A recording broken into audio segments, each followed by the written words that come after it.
Hey everyone, welcome to another video. In this video, we are going to talk about funding.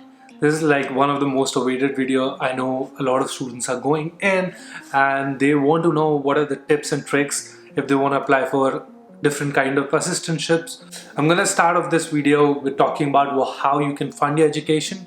The second part would be what kind of assistantships are available, and the third would be how you can approach your professors, what are the tips and tricks there. Let's start. You can fund your education in three ways, okay? You are, first of all, most of the cases you're self-funding, you're taking out a loan. Second would be you get an assistantship, in which case it would be research assistantship, teaching assistantship, or a graduate assistantship. The third would be you're taking self-funding and you're also doing a part-time job. Now, in an ideal case, all of the students who are coming gets a part-time job, but that is not true every time. So even if you get a part-time job, yes, you can pay out your rent and you can get your groceries and everything done, but it's not that much money that you will be able to pay off your tuition as well. As you know, as an international student, you can only work 20 hours per week during the semester. That is a mandatory, limit set by USCIS, and I would highly recommend you not to go over in any case, and you can only do on-campus job. Whereas during the summertime, when the semesters are off, you can do a 40 hours per week part-time job. This is done by a lot of spring students who come in spring and they cannot do internship because they are not allowed to do internships before they have 2 semesters of education done. That's why they do 40 hours of part-time in the university itself. So there are 3 kinds of assistantships. One is teaching, second is graduate assistantship, and third is research assistantship. In teaching assistantship, you are assisting a professor in their class. For example, if you're a TA for CS 101, let's say, so there might be a big class and the professor teaches the course to them, and then as a TA, what you have to do is like assist the students in labs if there is any, or in assignments if there are any given by the professor. If you're not doing one of those things, you're also correcting papers or the assignments which the professor is assigning this to the students. In all of these 3 assistantships, ideally you would get, first of all, your fees paid off, and second is you're getting a stipend. For example, I can give you a case of Purdue. You would get $1,600 to $2,000 depending upon your department, and that would easily cover your rent and food. So you can apply for a TA ahead of time. For example, a friend of mine, he applied in math department. He was a structural engineer. He applied in math department, and TAs are not limited to just your department. You can apply to different departments. The basic qualification for a teaching assistant is that you should have done the course which you are going to be teaching or which you're going to assist a professor with. So you should be qualified enough that you're teaching like hundreds and hundreds of students, and you should be good enough in the lab. I think that is the basic qualification for a TA. In the case of research assistantship, you are assisting a professor with his research work, and in case of TA, the department is paying you, whereas in the case of RA, a professor is paying you through his grant. Similar to TA position, you would get your fees paid off, and also you'll get a stipend. But in RA, you're working on a paper or you're working in a lab assisting professor's research, and that's why he's paying you through his grant. Now comes the third one, graduate assistantship. I had a couple of friends who had graduate assistantship, but I still cannot figure out like what is the ideal scenario, how to apply for it. For example, Ram, if you remember from previous videos of mine, he was a graduate assistant for Purdue's construction department. Like what he used to do was look over documents, plans on all the construction which was happening in the campus. So it's more of administrative work rather than research or teaching work. But you have the same kind of benefits which you get in teaching in a research assistantship. Okay, so the third part of the video is the tips and the tricks on how to get funding. We have Simran here. Hello everyone, I'm a graduate research assistant at Stewart Observatory at University of Arizona. I'm in my 3rd semester now. I'll be starting my 3rd semester in the fall.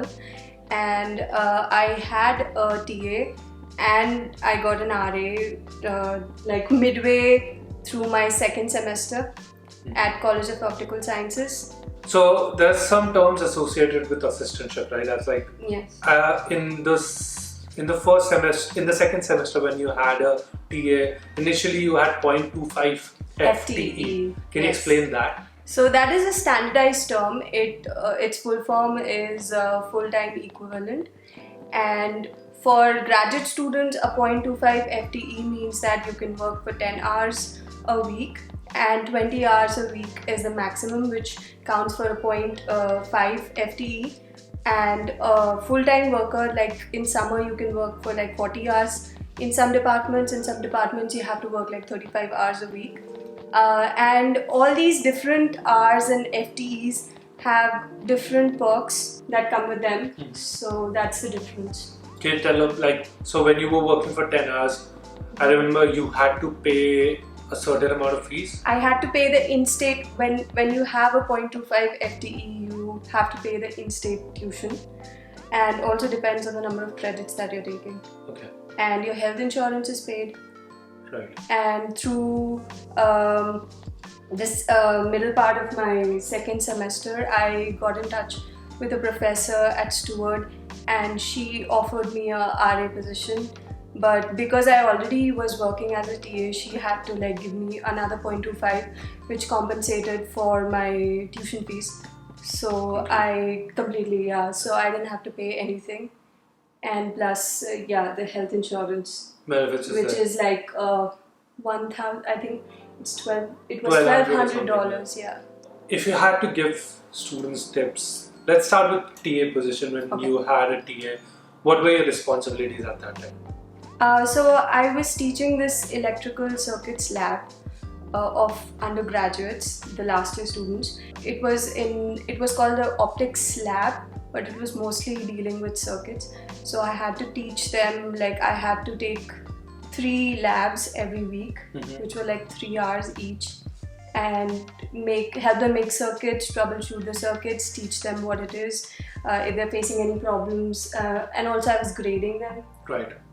And how did you approach a professor for that? I'm guessing applying for TA is different than applying for RA, right? Yes, there are no forms for applying for RA, but for a TA, when you begin a semester and you don't have any funding, when you initially come to university and you're not able to make contact with anyone and no professor is like replying to you, but when you begin the semester, there are these forms which are sent out by the finance or the graduate department of your of your field of study. That is not like that might happen in your department, but if a department is very big, I really doubt that they would send it out by themselves. So if you are looking for a teaching assistantship, I would recommend, if they are not sending you, just search for, like, for example, math department teaching assistantship, Columbia University, right? Like just Google search and you would find something. They do not explicitly tell you, but there are these forms which are hidden somewhere and you can apply, and it's basically on your qualification. So you filled out the form and then you were chosen for, is it like the professor who does the screening process? Yes, they do, but sometimes it's more of the graduate or the academic department that does it. And I also had mentioned the reason like why I was fit for the job, because I already have an electrical engineering background. Right. And it also it makes things easier if you're proficient in that course. So that pushes your what were the documents case. You submitted? Just my past transcript, and I didn't submit anything actually. They already have my past transcript, so they can always go back to my file and re-verify that. Right. Okay.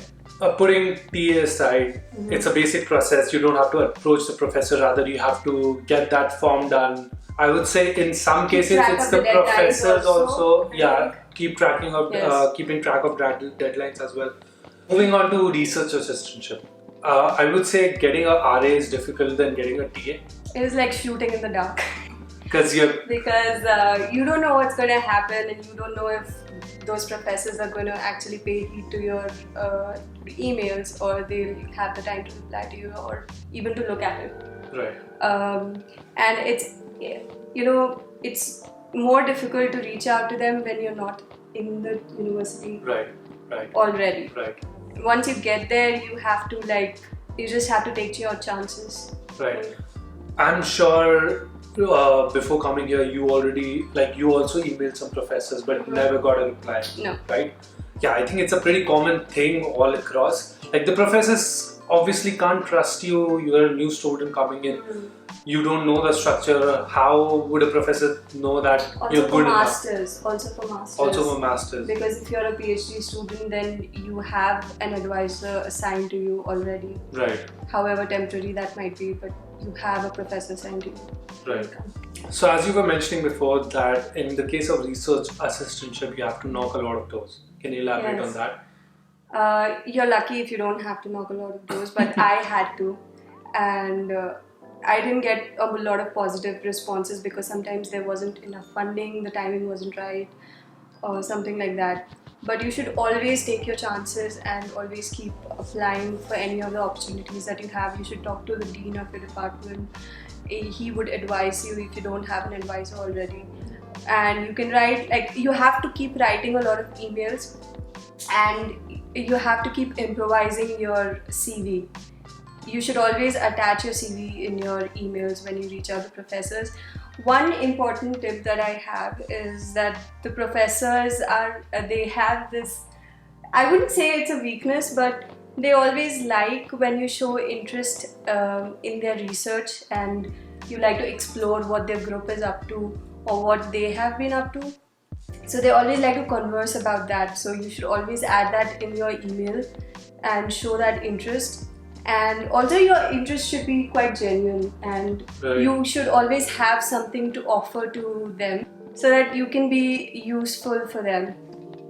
I just feel like it's like a relativity point. Like you have to be relatable to the person you are writing the email to. If he can't connect, for example, if I'm going to write, hi professor, hey professor, this, I read your research on this, and I would like to talk to you about, rather than asking something in the first email, try to make that as a conversation. Yes. And provide. Try not to be too formal or too dull, I would say. Yeah. So also do your research, what papers he has or she has written, what kind of research he or she has been doing, and again, trial and error. It's not going to work one time, it's not going to work second time, it might not even work the fifth time. So you just have to keep going and knocking a lot of doors. Yes, because you will have to find the right fit for yourself. In the video, I'm going to leave a link in the description which will have a couple of templates which Simran has written, and these templates you can adopt them. I would say iterate them, just don't copy paste, because I know people will go, I'm going to watch this video and everybody's sending the same kind of email. That will not work. So iterate on the basis of professor, what department you're applying to, what papers he might have written, so add all of that, but we are just giving you the basic structure here. And that is it. Thank you, Simran, for giving that information and for writing those templates. Since I did a Northeastern course, I never applied for a teaching assistantship, right? But there were a couple of my friends who went for a grader position and then switched to an assistantship. That's also a tip I would like to add, that you can be a grader for a professor, then be an assistant. That also works in some ways. You can go either way as long as you're valuable to them. Right. You're Don't ready think to it work like hard. Right. Don't think it like that. Oh my God! Once I'll be a grader, then I'll always be a grader. I cannot go back. Yeah. It's not like that. It's not like that for sure. So I think we're just gonna end this video right here. I hope this video was useful. Thank you, Simran, for telling us that and writing those templates. I'm sure that will be really useful. But if you have any more questions regarding funding, please comment down below. I'm gonna check it out and try to reply to as many as possible. Thank you so much, guys, for watching, and until then, I'll see you guys.